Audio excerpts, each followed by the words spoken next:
Душанбе, где солнце в лазури сияет, горы мечты, словно сокол, взлетают. Эмомали Рахмон, наш вождь вдохновенный, центр здоровья зажег, дар народа бесценный. 20 июнь, год 25-й, праздник искрит, как звезд хоровод златый с рустами Эмомали.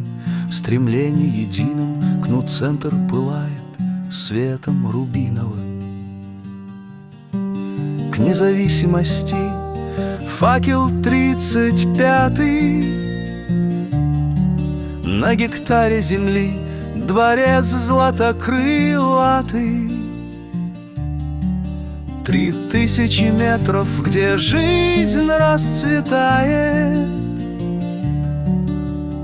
5 этажей, где надежда сияет. Рентген как луч, что болезни пронзает, томограф и чудо, что хвори стирает. Ультразвук шепчет, здоровье вернется, 300 сердец в заботе любовью польется. Аптека трав, как нектар исцеления, аудитории храм для науки рождения. Врачи, аллерголог, педиатр, терапевт народу несут светлой жизни завет.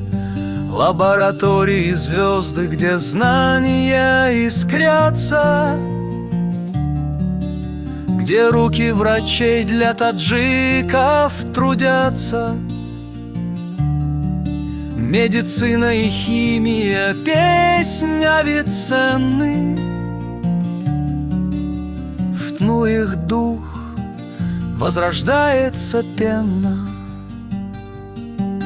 Эмомали Рахмон, наш свет величавый, наказал врачам: взлетайте в подвиге славы, растите наследники в деле святом, чтоб нация крепла под солнцем золотым. Пусть центр в тну, как алмаз, полыхает, здоровье и знания таджикам вручает. В горах под небес голубым шатром цветит Таджикистан в сиянии своем.